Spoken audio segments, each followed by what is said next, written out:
I'm going to share about the work that I've done to flip a professional development opportunity that's offered through the grant that I work with. The majority of the work that we do is face-to-face trainings, and we want to get into more online learning and flipped classrooms so that we can really maximize people's time and make sure we are providing our professional development opportunities to as many folks across the state as we can. As I came into this course around blended learning, my own understanding of what blended learning is that, and even really online courses overall, is that the majority of the time someone is working at their computer kind of independently, moving through modules and moving through their course, maybe doing this happily like the student on the left, or maybe getting a little frustrated, but mainly working on their own and trying to get through some course material. But as I started to get through this course and learning about what really is blended learning, my understanding moved to that there are so many options for what blended learning is, that there's a lot of different ways that this is happening, and that it really does still involve a community of learners and is not really as independent as what I was originally thinking. This blended learning course gave me an opportunity to think deeply about what's something going on within the grant that I work for that could really modify or change and change for the better. So what I decided to take on was using the flipped classroom model and working with a project that we're working on right now about how to develop an early warning system, or EWS, in secondary schools to flag students who may be at risk for dropout. So what we're trying to do is help folks in the secondary environment learn how to reorganize some of their data in a way that will help them to find those kids who they should put some additional supports around.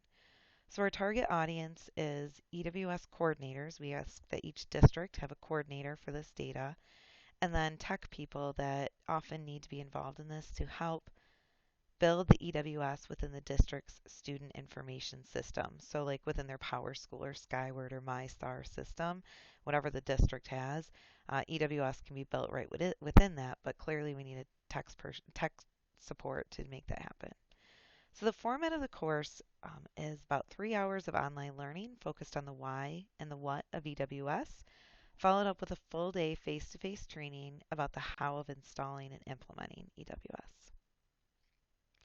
So just a little bit quick info to get you used to what am I trying to put in place here. These folks that are entering the blended learning environment, we know that students who drop out give us signs that dropout's going to happen. And so our job is to identify those signs and put good interventions in place to change kids' trajectories. So when you think about what those indicators or their signs of dropout are, you see at the top right the ABCs, attendance, behavior, and course proficiency, are the pieces that we want to look at to determine whether or not kids are at risk for dropout. And then if they are at risk, of course, we need those students flagged and we need to pay attention to them, get an intervention in place. So what my work within this flipped classroom is to get kind of the information about the why and what out beforehand so that when they come to a face-to-face session, we could really figure out how to make this happen. Here's just a little table that says what we were doing and what we want to do. So you see on the left side, we had this one day piece happening, and our what we were doing in the face-to-face, we had to do a lot of the what and why then, because mainly folks were coming to us not really having heard about what EWS is at all. So we had to start from scratch. And then we had to follow that up with how to really put things in place. We addressed it in the face-to-face meeting, but didn't have quite enough time to get deep. So a lot of times we were having to follow up individually with individual districts and schools to build the early warning systems.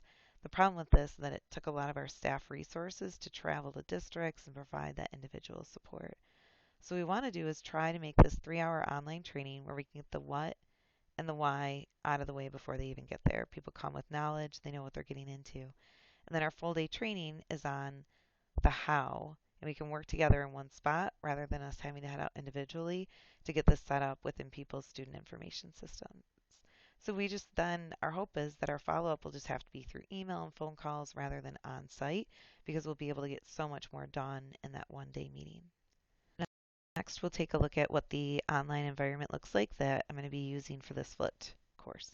I've been working to build my online environment within EduPaths, which is something that's offered within Michigan.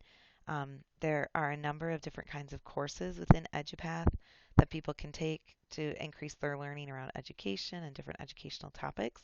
The majority of those courses are hooked to sketches, so it's nice and easy for people to do their, moving forward their certification and so on, right through how to adhere it. And they can also then really direct their PD to what their needs are, what they want to learn, rather than maybe just having to attend something that's close by, at a district or a neighboring district or at your ISD, but maybe that doesn't fit your learning needs. So I'm building within this environment. What I'm building is going to have two different pieces to it. We're going to have Y in EWS and then installation of EWS. Each of these will be about an hour and a half. The benefit of that is that you need 3 hours of work within EduPass for that to turn into sketches, and it'll be 3 sketches then. So having two of them be an hour and a half makes each course manageable, not too long where people feel like it's taking forever to get to an end point. But then if both are completed, they will also be able to get those sketches. The goal would be that folks would complete all necessary requirements of both online modules before heading to our face-to-face session. Uh, EduPass sets it up where there's a course description. So we've been able to work through that piece a little bit about that this is going to be about early warning systems and early warning indicators. A couple pieces about the rationale and if there's any prerequisites. For this first module, there's no prerequisites, but then for the installing EWS, there is that this why EWS has to occur first.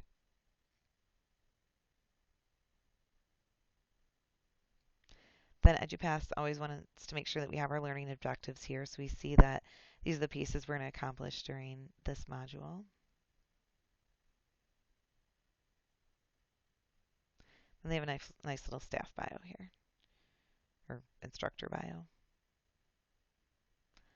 Spot for any frequently asked questions that may come up.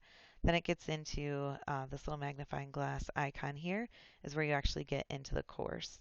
So if you can see, you can also look at this in a way where you see the modules. You see within this first module, there's going to be some smaller lessons.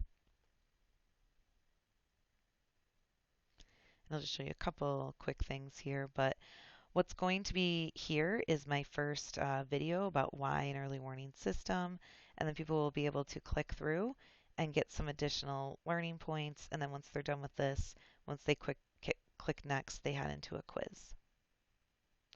So that's just in general what this is looking like, and it's not fully set up yet, but I'm working with some of the folks from EduPath to make sure we have a really strong piece set up here, and our goal is to have this completed by early June so that we can get it out to folks to use over the summer, and then they would attend a face-to-face session in October. Here's just a quick example of one of the videos that's going to be put into the course. This will be partway through lesson 3, where they learn a little bit about dropout rates and the what and the why of that piece. So here we go.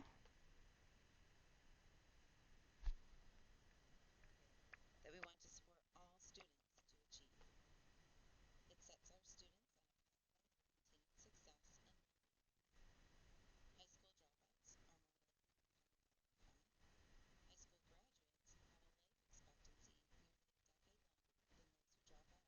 Dropout status has been linked with poor health, including high school graduates have also been shown to have a substantially higher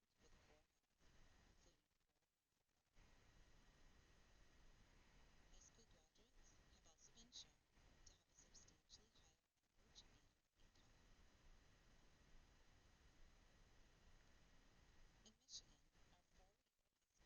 past 4 years. This means that when students look around their freshman peers, 4 years later, a whole quarter of them will be present at the graduation ceremony. While we haven't rolled out this new course yet, so we don't have feedback yet, we do know that in the past, as we've run this professional development and others, that there's a big issue and big struggle trying to get teachers and just educators overall out of their district for training. So we know that we need professional development, but we know that it's really difficult to fit that in during the school year, during the school day. So we wanted to come together and work on a different way to provide this professional development. It still does include time out of the classroom for if we had an educator that's an EWS coordinator, but our goal is that our time out of the classroom would be much more action oriented.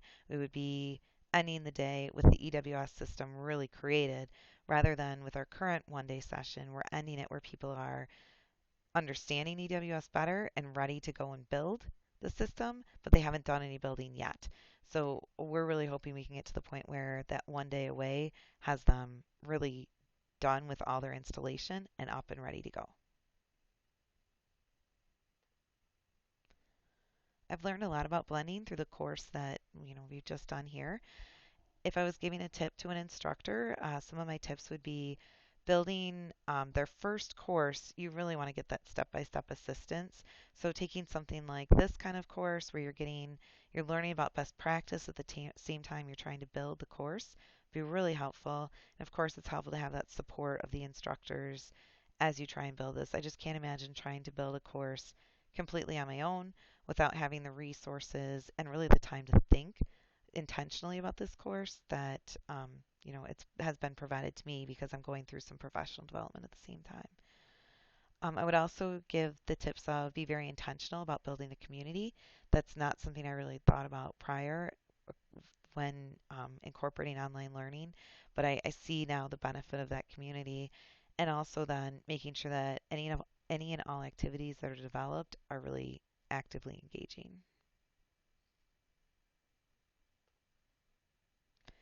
If I was giving tips to a student who's a part of a blended course, I would say stay organized. Don't leave everything until the end.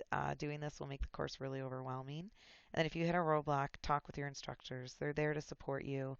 They understand that roadblocks happen, so make sure that you're in communication. Doing this blended course and thinking more deeply about blended learning has changed some of my practices when I think about what online learning means and what options there are to online learning. I also think that this may change some of the philosophies within our professional development work. As we know, it's really difficult for folks to get time out of their district. So doing more blended and flipped learning may make us put us in a better position where we can get the PD to teachers and to staff, but not have to do it during those working hours where teachers really need to be with their students. It also can make our face-to-face time much more intentional and effective. Instead of spending our time building background knowledge, we can have that done already and we can come ready to work. I'm hoping that through this piloting that we're doing, we can have a successful blended course around the EWS installation and then maybe scale this up to other aspects of our grant. Some new ideas that I came away with. First off, I did realize that I need to be much more organized about the environment that I'm building and the work that I'm having folks do. I don't get to just stand in front of this group of students and explain to them step by step what they need to do, step one, step two, step three. So you do need more organization so that they can follow along and know where they're headed. So a strong syllabus is essential. Module checklists can be really helpful and just ways to organize what needs to get done. I didn't know beforehand how important the community of an online environment was, and I hadn't really thought as intentionally about icebreakers and things like that. But those are things that I know, I'm sold on now. I would include that in any online opportunity I'm creating. And I also really liked the time that I was able to spend thinking more intentionally about the assessment plan that I want to use with this course and how to give feedback appropriately within this course setting. Those pieces, while I am passionate about assessment, the ideas and information that was brought to me through this course made me realize how important it is to have a strong plan before you get going on a course. So that's my blended learning portfolio and the course that I've been involved in. And if this was intriguing at all, you can sign up on EduPass, and hopefully in about a month, the EWS course will be there and available for sketches. Thanks so much.